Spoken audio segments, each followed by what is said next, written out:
Lance is somebody who his hobby is he loves to coach. And he's been over at Nordhoff helping coach the football team for 19 years.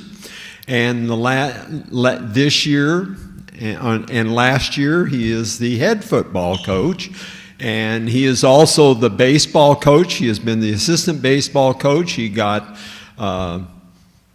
tricked into becoming the head baseball coach last year. And so, at any rate, it is my pleasure to introduce Lance Wiggins.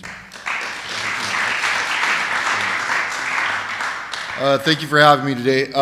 One of the reasons why I scheduled today's talk is to thank you for your support. This year, you guys sponsored 10 of our players.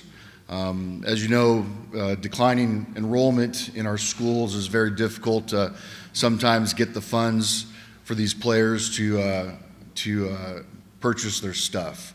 We got new uniforms last year, which part of that income went to that. This year, you guys sponsored 10 of our players, so I wanted to thank you for that personally. So I'd like to introduce a couple of our players, all seniors this year. They were with us last year except for Jesse, but we're very proud for Jesse to be here. I'd like to introduce Tanner Garnsey.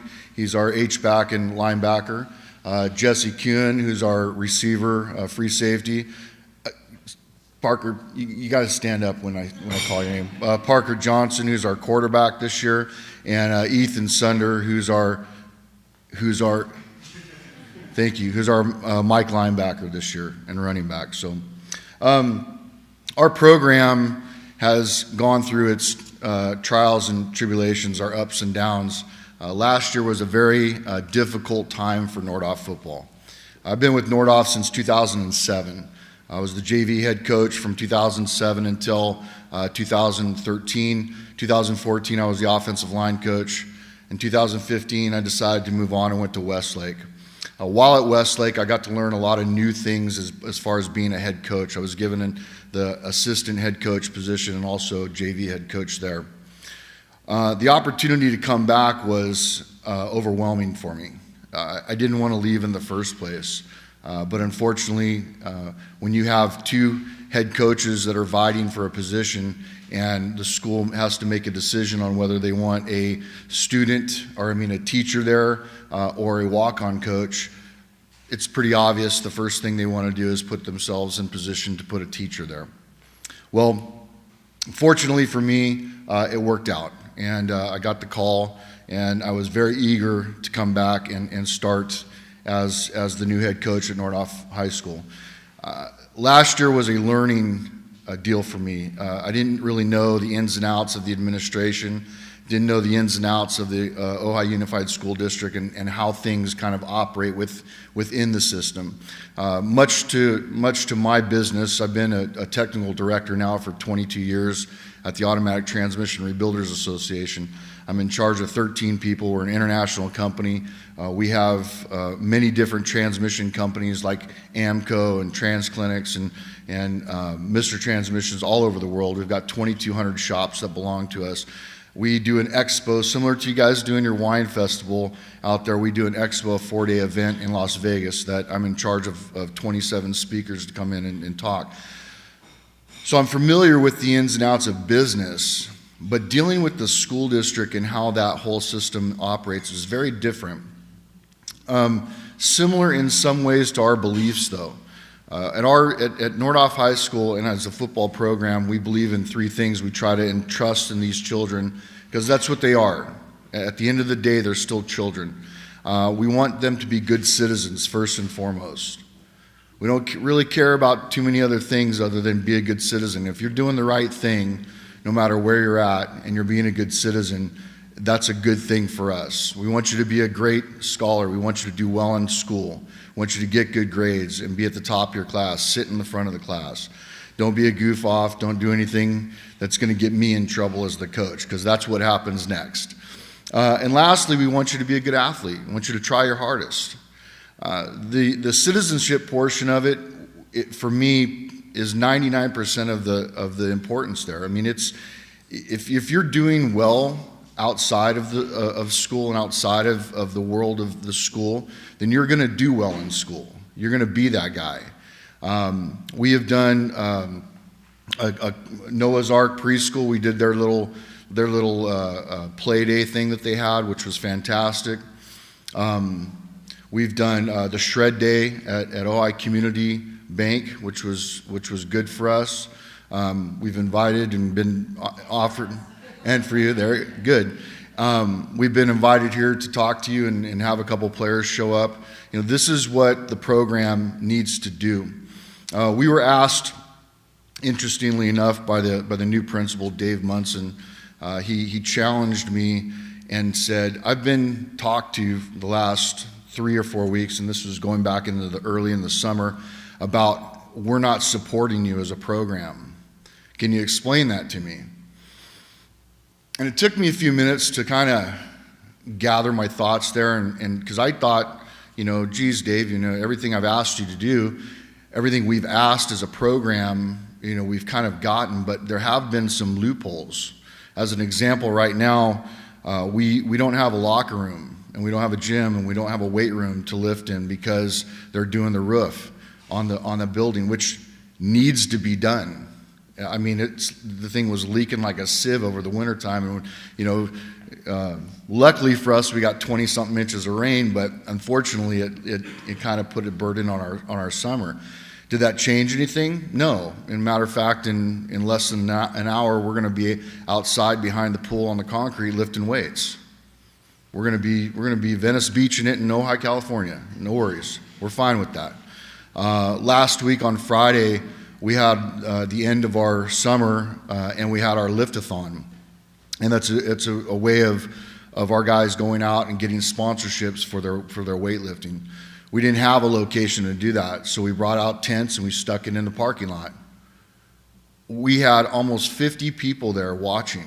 It was the biggest lift-a-thon we've had that I've been involved in. So that's a new tradition that we're definitely going to do next year, and maybe a bigger tent and some more hot dogs and hamburgers, and I think that'll make a fine thing to do. So it got back to asking that question and kind of contemplating that, and I came back to him and I said, you know, I think I have an idea of what you're talking about, but before I answer the question, I want to know who you're hearing from. You know, who are these people that are saying you're not supporting them? And he said, well, it's the elders of the group. You know, the 1970s, class of 1970s, class of 1980s. And I said, okay, well, I think I can answer your question. And when I mentioned this, I want to make note to Jesse again, because I've already shared this in our conversation before, so with no disrespect to what I'm about to say, I want to make sure that he understands that. But if you go back in time and speaking with Coach over here about how it was back then, there was only 3 sports that were perceived as sporting events. It was football, baseball, and basketball.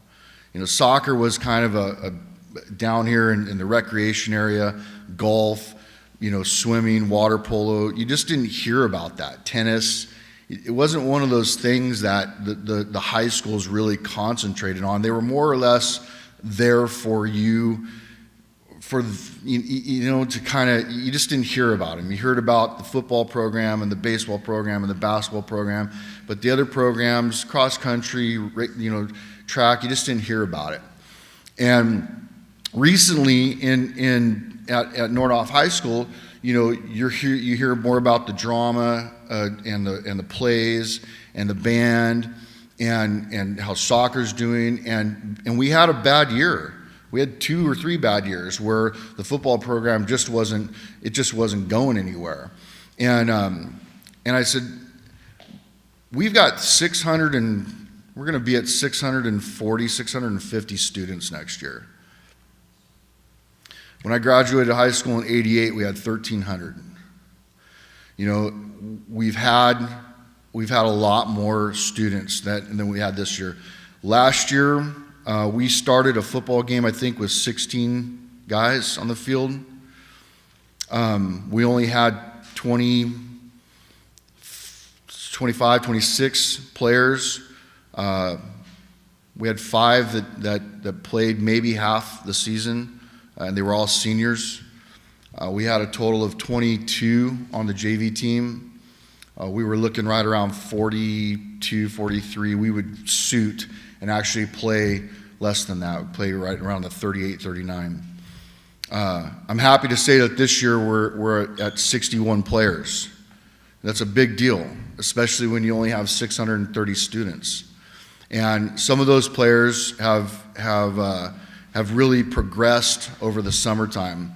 As I mentioned to Mike Miller last week, we're literally 90% of the plays I've got 396 plays in the playbook, and we're at like 375.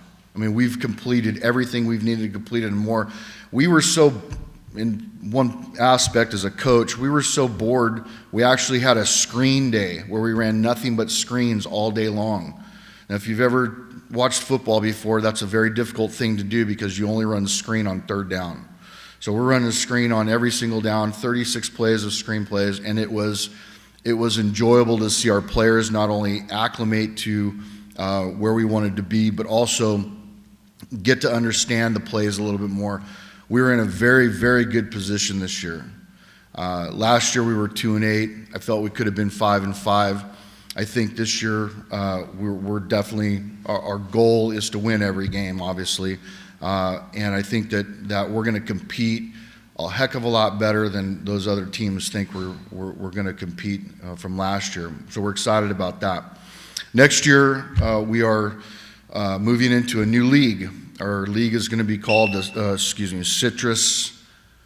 Coastal Citrus League. It is a brand new league. It's kind of, I didn't vote for that name, by the way. I had mountain and valley and citrus in there, but not coastal citrus. So, but that league is going to consist of Malibu, Hueneme, Fillmore, Santa Paula, Carpinteria, and us. So it'll be a 6-team league. This is a great opportunity for us. We're finally going to be in a league that we can not only feel comfortable in competing in, but with the same size schools. To say that, I have to caveat it with Santa Paula has over 100 football players this year. Fillmore has over 100 football players this year. Malibu is right about the same as us. Hueneme, a little bit less, or a little bit more, about 70, 75.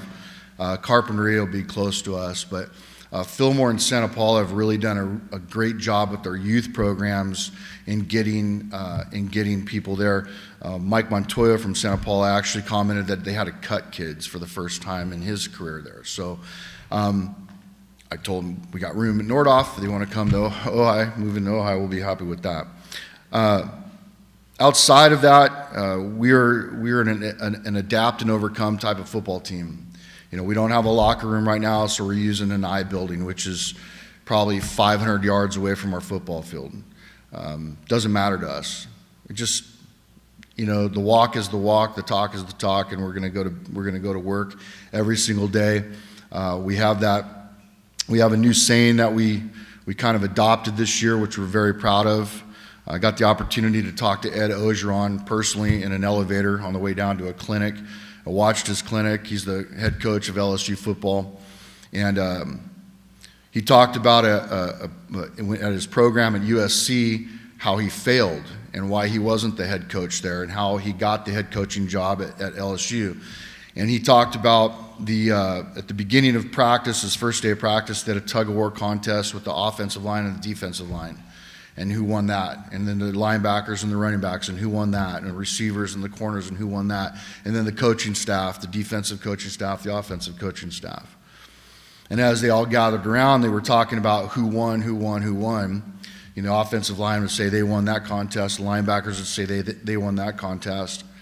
And then at the end of the conversation, he says, we didn't win as a team. If we're constantly pulling against each other, we're never going to win as a team. And that it kind of, started to grow within me to think about last year how I thought we were like that. We had guys that wanted to do something else and guys that wanted to do something else, and we really weren't kind of focused on the end in mind, the goal. And so we adopted this one team, one heartbeat culture. And it really is that. And our players have on their shirts one heartbeat. The coaches have on their shirts one team. We have shirts that we've made for throwing into the stands as giveaways that say the saying on the back, one team, one heartbeat, Ranger Pride. It's something we end our practice with every single day.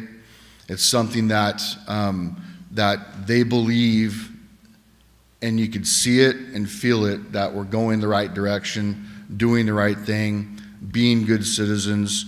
We're excited to start the school year, right? We're doing something a little bit different this year from last and from previous years. You know, the big thing was Friday. We'd wear our jerseys. As you know, in Ojai, it gets pretty warm. Most of the time I'd show up on Friday and half their jerseys would be slung across their sides. So we decided that we're going to go with shirts similar to what I'm wearing here with their names on it so they don't mismatch them, but also that they would look good and be good citizens and look like good young athletes ready to go to battle on a Friday. So again, I really wanted to come and thank you guys for the sponsorship of the 10 players that we have. Some of these players, and I mean this with the respect to them and their families, it's very difficult for them to be there financially, and so it's a very nice gesture and important thing. We appreciate it. So thank you so much for having me. Thank you.